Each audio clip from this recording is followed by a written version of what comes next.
Bonsoir mesdames et messieurs, voici le journal. Le ministère a indiqué que le gouvernement syrien a fait preuve d'une entière coopération avec la direction des forces onusiennes en respectant un cessez-le-feu d'un seul côté afin d'assurer la sécurité des membres de la force internationale.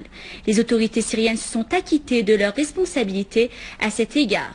Cependant, elles ont informé avec surprise du fait que le groupe armé a transféré les détenus vers le Jourdain plutôt que de les libérer sans condition et les remettre au commandement de la force onusienne. Cet agissement encouragerait d'autres groupes terroristes à répéter ce genre d'incidents. Le ministère a indiqué que le gouvernement syrien renouvelle son engagement à respecter la convention de séparation des forces. Il met en garde contre la répétition des attaques contre les forces de l'ONU, attaques menées récemment par les groupes terroristes qui ciblent le rôle important des forces des Nations Unies dans une zone dangereuse avec l'assistance logistique fournie par les forces d'occupation israéliennes, ce qui constitue une violation flagrante de l'accord de séparation des forces de 1974. La Syrie tient Israël pour responsable de la menace que représentent ces groupes armés pour la sécurité du personnel de l'ONU. Le ministère des Affaires étrangères qui a mis en garde à plusieurs reprises des conséquences de la présence de ces terroristes dans la zone de séparation au Golan réaffirme la nécessité que les Nations Unies condamnent clairement, sans équivoque, les attaques de ces groupes terroristes contre la population civile et contre les forces des Nations Unies. Le ministère souligne la nécessité de travailler à évacuer ces groupes immédiatement de la zone et empêcher leur infiltration. La Syrie fait porter aux pays qui soutiennent le terrorisme leur responsabilité envers la présence de ces groupes dans la région qui représente de graves menaces contre la sécurité des forces des Nations Unies. Le chef du bureau de l'émissaire onusien pour la Syrie, Mortal Lamani, a affirmé que les observateurs de la force des Nations Unies, enlevés par les groupes terroristes il y a quelques jours, ont été libérés, indiquant qu'ils étaient tous en bonne santé et qu'ils étaient arrivés en Jordanie. Lamani a remercié l'armée arabe syrienne pour sa coopération remarquable visant à libérer les observateurs onusiens, soulignant que le Conseil de sécurité avait vivement condamné dans un communiqué cet acte d'enlèvement. Des unités de nos forces armées se sont accrochées avec des groupes terroristes armés qui tentaient de s'infiltrer du Liban vers la Syrie à travers les sites Al-Ramel, Al-Tahouni, Multaq al-Nahrain, Khirbat al-Naïmat et Machari al-Joussieh dans la banlieue de Homs. Cette tentative d'infiltration avortée a été accompagnée par des tirs de feu du côté libanais vers les postes de la garde des frontières syriennes qui a infligé les terroristes de lourdes pertes. À Daraa, une unité de nos forces armées a traqué des groupes terroristes dans le quartier Al-Arba'in, à Daraa al-Balad, faisant des tués et des blessés parmi les terroristes.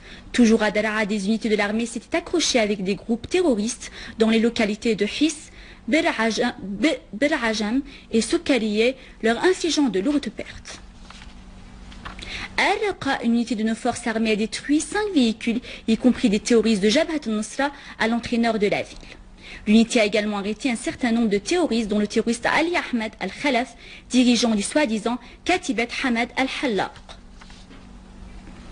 À Latakié, une unité de l'armée arabe syrienne a perquisitionné des repères des groupes terroristes armés dans la ville d'Al-Hafé. L'unité a saisi dans les repères des terroristes des quantités d'armes et de munitions, y compris des fusils automatiques, des pistolets, des engins explosifs et en plus des médicaments et des matières médicales volées. À Homs, un groupe terroriste a ciblé 3 obus de mortier, la raffinerie du pétrole dans la ville, ce qui a provoqué un incendie dans l'unité de distillation avant que le feu soit maîtrisé par les pompiers.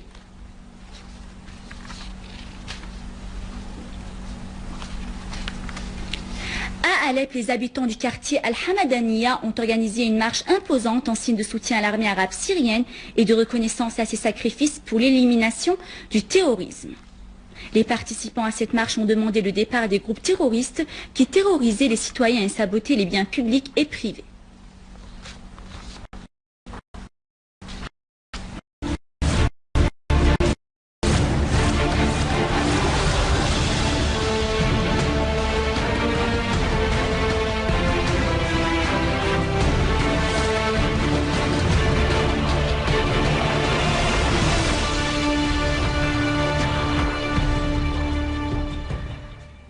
Monsieur Wael Al-Halaqi, président du Conseil des ministres, a affirmé l'importance de la consolidation du concept du dialogue national pour construire la société sous le titre du haut intérêt national. Lors d'une réunion tenue avec le comité ministériel chargé de poursuivre le processus du dialogue national issu de la conférence de Téhéran, Al-Halaqi a indiqué que le gouvernement respecte l'opposition à l'intérieur et à l'extérieur qui s'attache à la participativité dans l'édification de la patrie sans aucune ingérence étrangère. Les membres de la délégation ont de leur côté affirmé l'importance des grands efforts déployés par le comité ministériel chargé de mettre en application le programme politique pour résoudre la crise.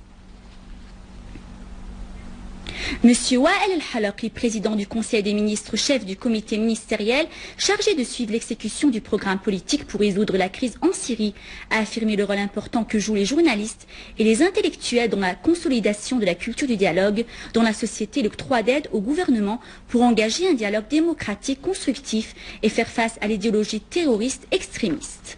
Lors d'une rencontre avec les représentants des différents médias nationaux, Al-Halaqi a mis l'accent sur le rôle de l'information nationale dans la mise à nu de la campagne médiatique de tromperie soutenue par certains pays arabes en collaboration avec le gouvernement turc pour provoquer des séditions dans la région et le monde.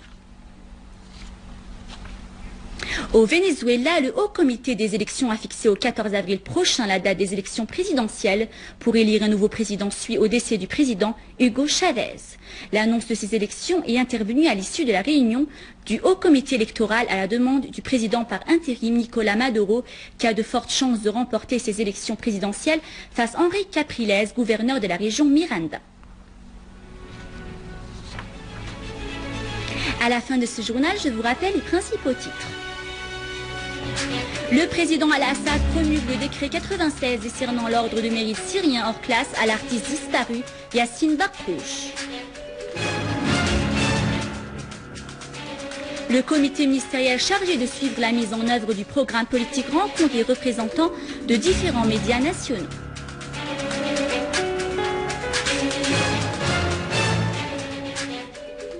Le ministère des Affaires étrangères affirme que les groupes terroristes sont actifs dans la région des forces onusiennes au Golan occupé. À Alep, les habitants d'Al-Hamadaniya organisent une marche de reconnaissance à l'armée arabe syrienne.